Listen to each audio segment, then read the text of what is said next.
Hey everybody, I'm Derek Thomas, clinical hypnotherapist and stress management consultant. Today we're going to talk about the power of hypnosis, and it is in fact actually very, very powerful. There's massive evidence to show that it does work, not just for psychological issues, but also for physical issues. Now that says, if you are suffering from a serious physical or psychological issue, then yes, do go see a medical professional. My advice here is for informational purposes only and is not meant to treat or diagnose any physical or mental condition. Now, I know that hypnosis has had a bit of a bad rap because a lot of people tend to think of hypnosis in a negative manner. They think of swinging watches, stage hypnosis, some comedy act where people are meant to jump around and do silly things.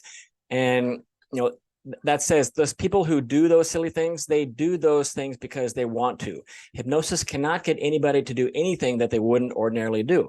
The person in hypnosis is always in control. But back to the stigma thing, I think also that hypnosis is becoming, as more people are becoming educated, more people are experiencing hypnosis, or they know somebody who's experienced hypnosis to treat whatever it is that they wanted to improve. That the stigma is becoming less and less. More and more people are becoming aware of the fact that hypnosis really does work. And so the purpose of hypnosis, we have, the conscious mind and the unconscious mind. The purpose of hypnosis is to get the conscious mind to take a bit of a break so that the unconscious information can come up. And it's not for the therapist to fix the client's problems or tell them what to do. Why? Because advice, for example, doesn't work. If you take Facebook, for example, there's tons of Facebook groups and people having issues, and certain groups dedicated to certain issues, people having problems. They go and they post a question and they get all kinds of advice. And a lot of it's good advice. I don't want to knock all the advice, but I posted this question and did some surveys myself and found out that when I asked the question, do you follow advice always, sometimes, never? The vast majority was sometimes. The second most popular answer was not at all. Even if the people who do follow advice some of the time probably end up falling back into their own habits, because whatever you think your issue is not the actual issue. The issue always lies further down the river. For somebody who, just for example, somebody who wants to lose weight, the question is, why are they out of shape in the first place? Or why somebody smokes in the first place? Hypnosis isn't the how to change a behavior, it's how the behavior came about in the first place. And if you can change the belief system, if you can change the way you think about something, then that whatever it is you want to change will take care of itself. The weight issue will take care of itself. The smoking will take care of itself.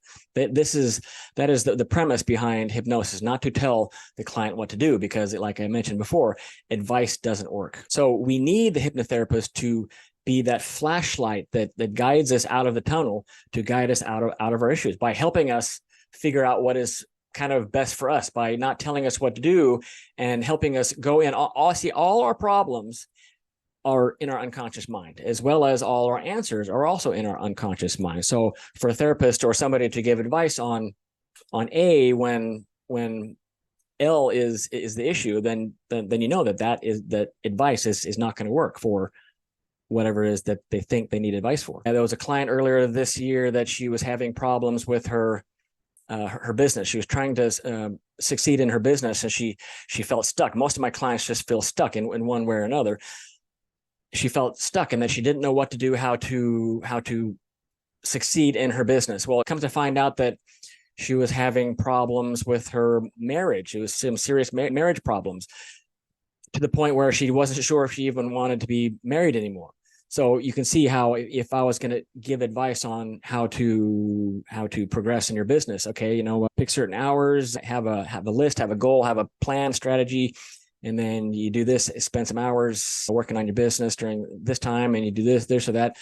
When the real root cause, and you're all familiar with the term root cause, when the root cause was something else. So when you can clear out the root cause, and just because you find the root cause doesn't mean that the whole issue is fixed. You still have to figure out how to deal with that, but that's part of the therapy.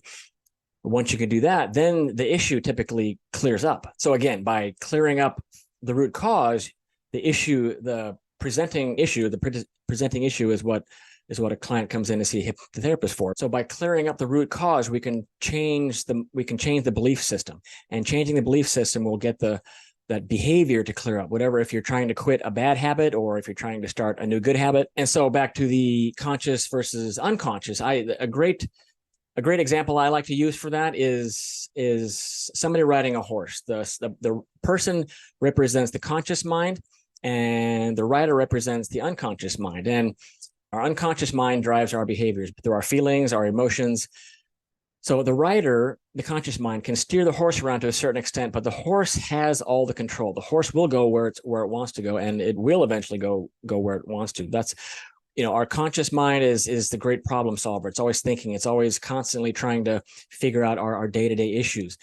Our conscious versus unconscious is a lot like a computer. If you had all the data on your hard drive, aka the subconscious mind, up on the desktop, there'd be so much information there that you wouldn't be able to function. You can't function on your computer. You can't function in your day-to-day life. So every experience we have will end up in the unconscious mind. Some call it subconscious. I call it unconscious. It's semantics. But all our experiences, thoughts, everything we have goes in our unconscious mind. And the conscious mind just deals with the day-to-day logical stuff. So by getting the conscious mind to take a break, we can get that unconscious information to come up, and we bring conscious awareness to the unconscious. That's how we create belief system change. So, who can be hypnotized? It's said that up to like 95% of the people can be hypnotized. And it didn't say, but I'm assuming that's in a clinical setting. I believe that, 100% of people can experience hypnosis in one way or another, whether it's, in the clinical setting, or you're just driving down the road. You're driving from point A to point B, and we all experienced this. We don't always remember the journey along the way because we're driving along, we're focusing on the road. And as we're focused on the road, everything else kind of falls away and we become hyper-focused. We're not just relaxed. And that is, talk about relaxation and hypnosis in a moment, but we're just focused on the road. Everything else falls away. We start to problem solve. We start to come up with memories. We start to think of things that we maybe have been on our mind, or some things that that just come up from the unconscious mind. We're in autopilot. Autopilot is a state of trance. That is hypnosis. It's when you're just doing something without thinking about it. If you're driving along and I'm thinking, okay, I'm going to turn left, and I turn left. I'm going to turn right. I'm going to put on the brake. All that stuff, you do that stuff automatically. That's all unconscious behavior. So when you're driving down the road and you start to problem solve, these issues come up, you start thinking about it, you start coming up with good answers to your questions, just thinking about things maybe you haven't thought about in a while. Same thing if you're taking a shower, when you're going for a walk or going for a run. After a while, your mind just focuses down. And that is the power of hypnosis. It's focusing on a particular subject. Meditation is great. I love meditation. That's more of a general state of relaxation. Hypnosis, how it works is focusing on a specific issue. If you want to fix a specific issue, you need to really focus on that issue and all the directions it can take you to lead you to, the hypnotherapist can help lead you to the root cause. Another form of trance or hypnosis is the tip of the tongue phenomenon. And this is one of my favorites. We all know of this when you're trying to think of an answer to something and the answer just isn't there. The harder you try to think about it, literally you can feel the answer getting away from you. Then as soon as you stop thinking about it, maybe a few minutes later, a few hours, days, even weeks, suddenly, pow, the answer's right there. It's like, where did that come from? This is the aha moment. This is the clash of realities. It's like, well, how come it's suddenly there and I couldn't think of it when I was trying to earlier? There's that critical factor that separates the conscious thought from the unconscious thought. Then next we'll get into types of hypnosis. Two basic types of hypnosis would be the traditional closed eye hypnosis, where you're made to close your eyes and you relax and you go deep into relaxation. And it's not about sleep. It's about going into, a deeper level of concentration, but you're taught to relax. And that's how the hypnosis happens. But relaxation doesn't have anything to do with hypnosis. You can experience hypnosis and trance without being relaxed. It helps, and it's a little easier to go into hypnosis when you're relaxed, but point is you don't have to. The other type of hypnosis is conversational hypnosis or waking hypnosis, when you're wide awake and you're having a conversation. And hypnosis comes about when, as you're having a conversation, the conscious mind takes a little bit of a break and some unconscious information comes up. And something you can think as a reality in your conscious mind. It's contradicted with unconscious information, and then you have that clash of realities can create this kind of daze effect, and that's like, whoa, wow, where did that answer come from? And then you're in this kind of a bit of a trance state, and that is hypnosis too. And a trained hypnotherapist will use that and dig into that to help get more information, to help get to the root cause. And even still, you can be doing conversational, waking hypnosis, and when you have that reality clash, you can, if it's intense enough and it continues, some people can then close their eyes, or they can be suggested to close their eyes, but they can end up in a closed eye state anyway. And that is also extremely powerful when that happens, because that is hypnosis happening in, while you're awake. And again, hypnosis, closed eye, traditional hypnosis isn't about sleeping. I'm not talking about waking versus sleeping. I'm talking about awake versus deeper concentration, but both work easily as well. And then it depends on the personality type.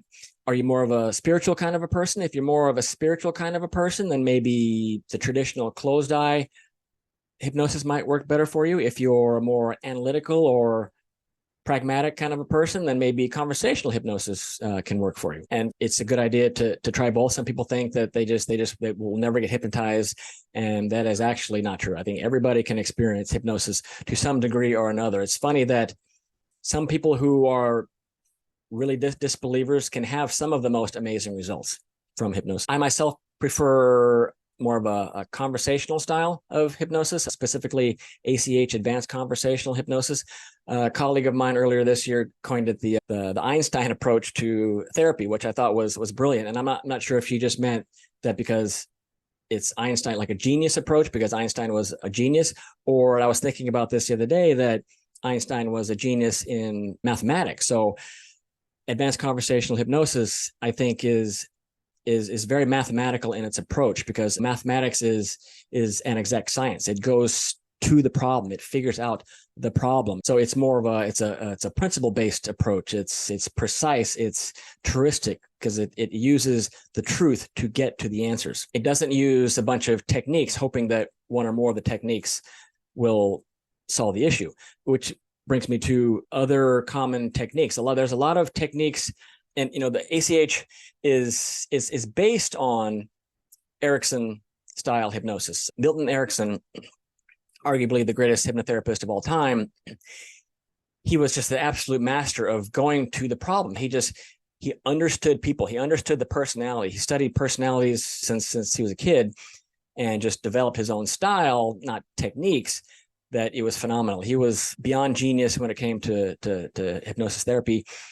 He was like the Jimi Hendrix of, if you will, of hypnosis. So there's a lot of techniques out there, technique-based methods that use a lot of stuff that Milton Erickson did, and other people as well. But they use some techniques that they did, Erickson and others, that worked on some people, and they made a whole method out of this. They took some of these techniques and put all these techniques in a package and wrapped it up in a nice little ribbon, and with hopes that one or more of these techniques would help people. And I'm not knocking these techniques or the methods. I still use some of them myself as needed.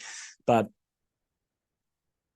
if you're looking for a hypnotherapist, find someone who doesn't just follow one particular technique-based method approach, because you're less likely to get results. And of course, the technique works better in more experienced hands, because they know how to use the techniques and bend them to their wishes and get better results. But technique-based methods are less likely to help somebody fix their issue in the long run. It's better to find somebody who has a more flexible approach. Some people I know only do conversational hypnosis. Some people only do traditional closed eye.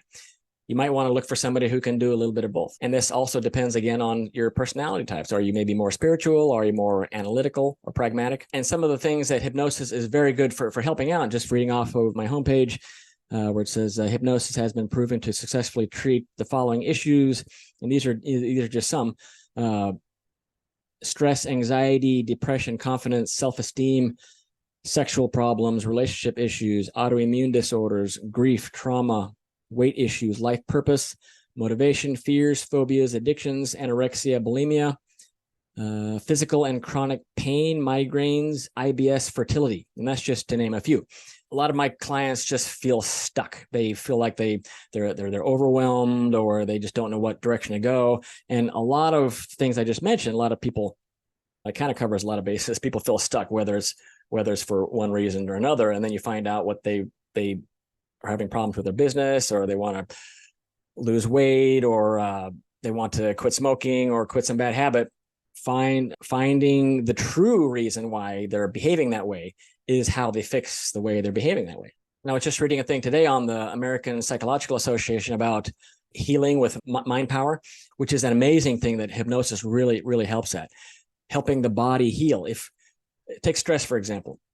Stress causes a lot of physical issues by being in that fight or flight stage all the time, the stress hormones, cortisol running through you all the time. If it happens enough, every thought we have creates a physical reaction. So, and if we're always stressed, if we're always in that fight or flight, that cortisone and the adrenaline are always pumping, it can and will cause physical issues. And most of the hospital visits are apparently due to stress. So if we can think ourselves into physical issues, we can think ourselves out of physical issues by using brain power, and hypnosis is very powerful in that. So the American Psychological Association says here, it says belief systems on the topic of using the mind power to help heal the body, says belief systems provide a baseline for the functioning brain upon which other variables act and have their effects. So AKA that's a fancy way of saying we are what we think.